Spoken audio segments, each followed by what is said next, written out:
In this video, I'm going to share with you my top 3 tips for how to increase engagement, grow your followers, and turn those followers into customers.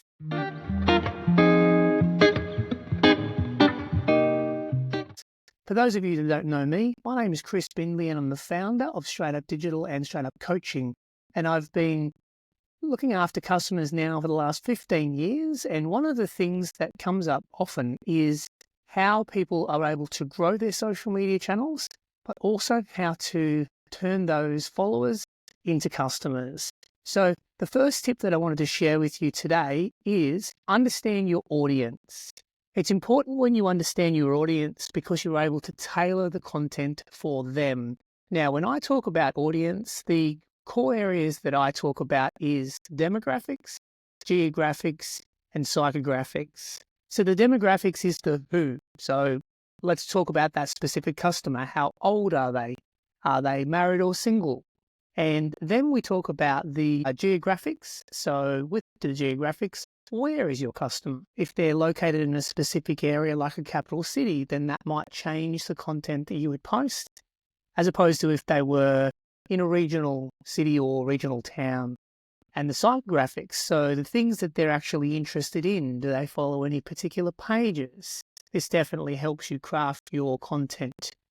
A bonus area to have a look at here is when they're actually online. So one of the cool tools that Meta Business Suite has is the ability to see when your followers are online, and it even actually gives you a suggestion for what time of the day to post, and you can schedule that post in as well. So the next area to look at is engagement. Now, this is probably the most important thing with social media. It's a two-way street. If all you're doing is posting content and you're not interacting with your audience, then you're really not helping the algorithm grow its audience. Therefore, you're really not helping the algorithm. And if you think about it logically, if you're just telling people what you do, but not interacting with them and finding out more about them, then it's not probably the best experience anyway. So pro tip for you is not only to engage with your followers, but what you could do is look at the brands that look after your customers. So for example, if you're a mortgage broker, then you could actually engage with, say, conveyancers or real estate agents, because they have a list of your customers and they interact with your customers, but they don't actually do what you do. So you could add those types of brands and channels to your audience. Now, the other thing with engagement is it's not really enough these days to just like and share posts. Ideally, what you want to be able to do is try to start a conversation with those channels.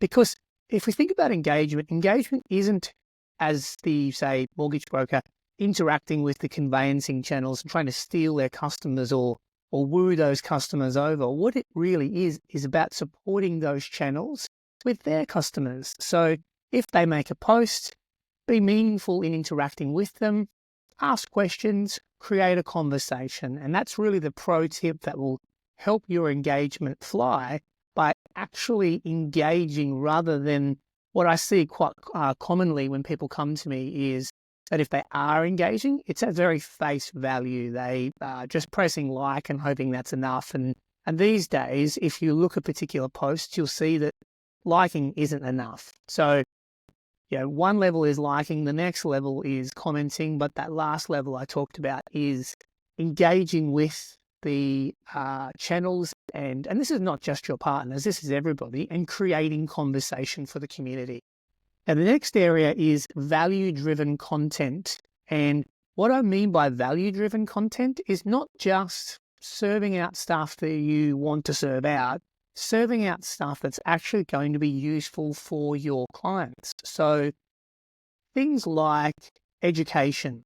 So if you're giving out information to people that can help them do what they do more effectively, then it's definitely going to be more valuable for them. And things like solving problems. So quite often, people go to social media before they go to search, before they're ready to ask questions. So if you can get them on socials before they've asked a question, but they have a problem in their mind, then that content that you've created talks to the solution to that problem, then that's another pro tip. So one of the things I always describe with people is one of the main reasons why you would use social over search, and by search I mean Google search, is in Google search, people are asking the question. So the idea with social is for you to put that information out that talks to the specific problem or the question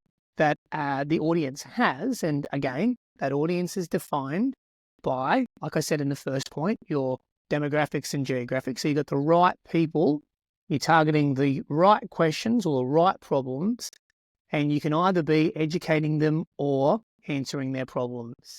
And another area here, it's just a kind of a final point, is if possible, entertainment is always good.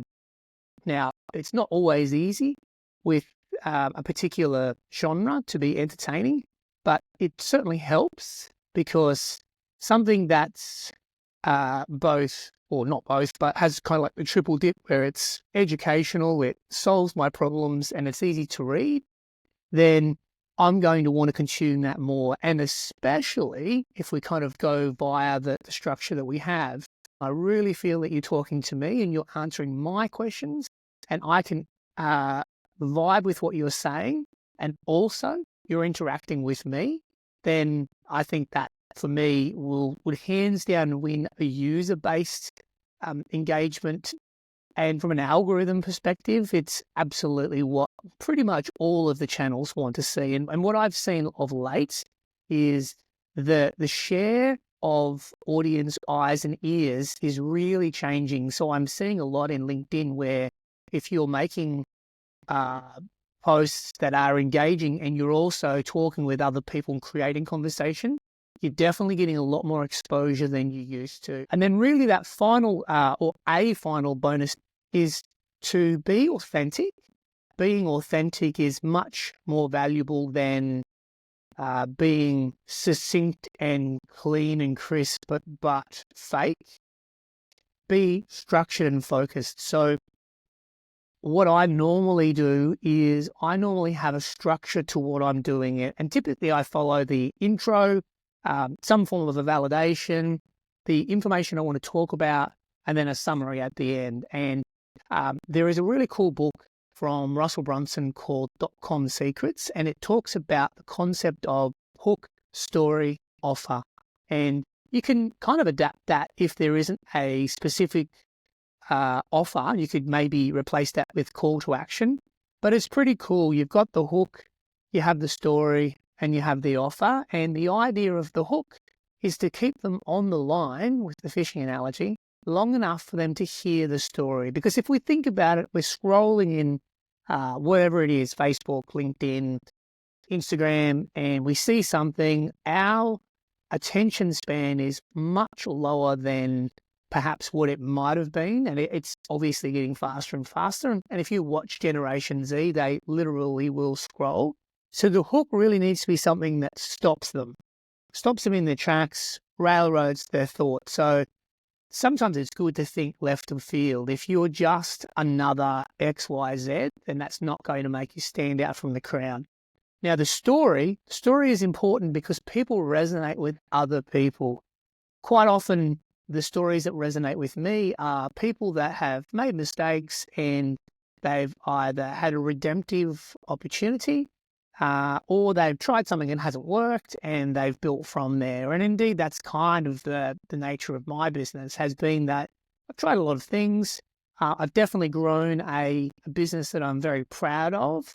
And I like to tell that story because it is very much a part of who I am. So like I said, the hook, the story, and then in my case, a call to action. I definitely want to stick to a structure, and I'd suggest that that you the same when you're doing anything online, be it creating a post, doing video, or just whatever that may be, with whatever of the platform is that's supported. So just a quick summary of what we've gone through so far. There's three items, or 3.1 items. The first is to know your audience. So It's important that your message would change depending on who your audience is. If you're talking to 55-year-old women, you can imagine that the audience would be different than if you were speaking to 25-year-old men. The second thing is engage actively. So wherever possible, engage with your audience. And I'd like to recommend maybe 10 or 15 minutes per day, just scrolling and talking with your audience and your partners. And then finally, focusing on value. So really trying to make sure that you post content that's going to be useful to your end user rather than just something that you want to talk about. Because ultimately, if they find it interesting, they'll engage with it. And then that 3.1, as I said, make sure you have a structure, but it's totally okay for you to be authentic. So I really hope you found value in this episode. And if you have found value, shortly there will actually be some secrets that I'm going to share where I'm going to deep dive into social media secrets and give you some transformational information that you can take away and apply in your business. And I look forward to speaking with you soon.